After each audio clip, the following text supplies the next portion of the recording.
नमस्कार साथियों, साप्ताहिक सलाह में आप सभी का हार्दिक स्वागत है।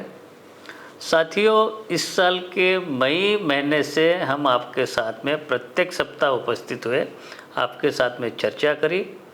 आपको किस सप्ताह में क्या क्या कृषि के कार्य करना है, खासतौर से सोयाबीन की खेती में, उसके बारे में आपकी स्थिति को ध्यान में रखते हुए क्या उपाय योजना हो सकती है, उसके बारे में बिंदुवार आपको जानकारी देने की कोशिश की। साथियों, खुशी की बात ये भी है कि आप सभी लोगों ने जो हमने जानकारी देने की कोशिश की उसको अपनाया भी, यानी आपने अपने खेत में प्रयोग भी किया है।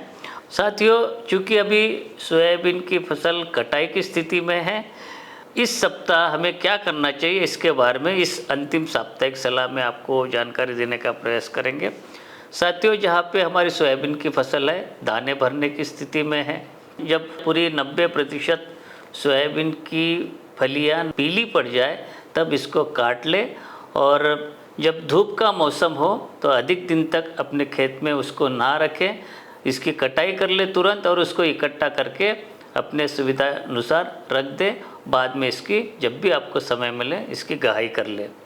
यदि पानी आने के आसार हो तो उसको कटी हुई जो फसल है उसको ढक के रख दे, ताकि जो अंकुरण प्रभावित ना हो, बीज की खराबी ना हो। साथियों, जब आप इसकी थ्रेशिंग करेंगे तो ये ध्यान में रखें कि जो थ्रेशर की स्पीड है वो 350 से 400 आरपीएम से अधिक ना हो, ताकि जो हमारी बीज है उसकी गुणवत्ता सुरक्षित हम रख सकें। यदि इससे ज़्यादा थ्रेशिंग की स्पीड रखते हैं तो बीज को चोट हो जाती है और वो दाना, उसकी उगवन शक्ति हमें नहीं मिल पाती और वो उगने के लायक नहीं रहता।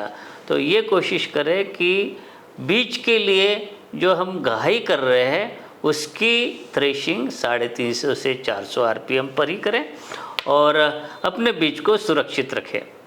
जब गहाई हो जाए उसके बाद में उसको बारी आती है भंडारण की।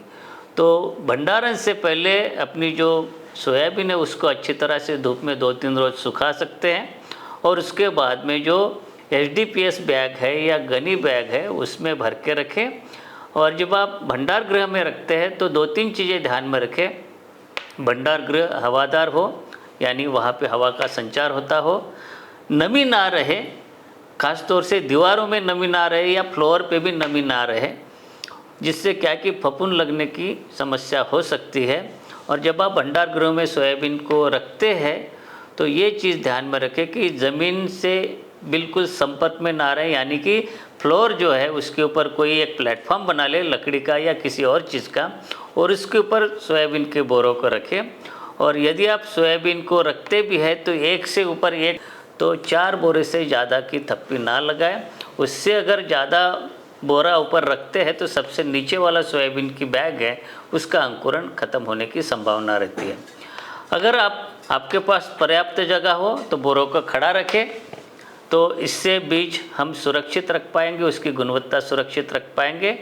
और बीच बीच में ये भी ध्यान रखें हवा का संचार होता रहे और नमी वगैरह कहीं से न आई हो।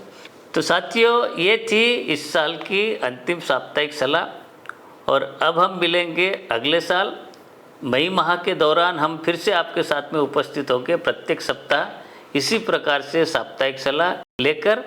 साथियों, उससे पहले मैं आपको एक विशेष समाचार बताना चाहूँगा कि साप्ताहिक सलाह के स्थान पे हम एक नया कार्यक्रम शुरू कर रहे हैं जिसका नाम है सोया संवाद।